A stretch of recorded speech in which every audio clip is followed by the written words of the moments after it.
דווקא פורים השנה הרבה יותר מאקטואלי מכל שנה. אנחנו לקראת פורים קטן. שמה היה בפורים?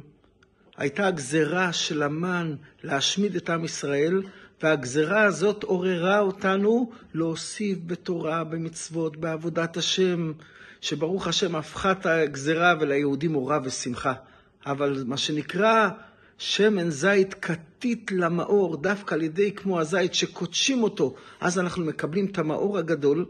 אז דווקא גזירת המן שקדשו אותנו, הוספנו בתורה ומצוות, וזה הביא מאור גדול, וכך גם עכשיו משמחת תורה, דווקא עברנו גם כן איזושהי כתית למאור שקדשו אותנו עם גזירות, עם דברים מזעזעים, ועם ישראל התעורר בצעדי ענק להתקרב לקדוש ברוך הוא, מתוך שמחה גדולה ועצומה, תפילין, מזוזות, וכן הלאה והלאה.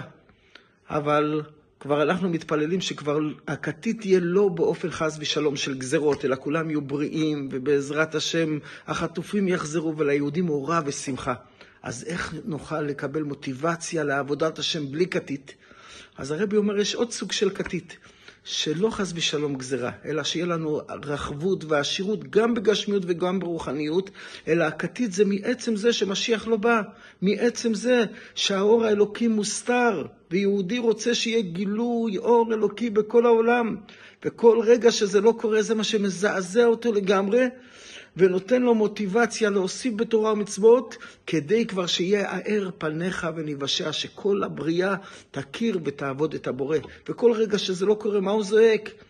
ותחזינה עינינו בשובך לציון ברחמים. אי אפשר ככה. אז בעזרת השם שיהיה הכל מתוך שמחה, וההתעוררות שלנו יהיה בעבודת השם רק מגעגועים לגאולה, לגילוי אור אלוקי, תקף ומיד ממש.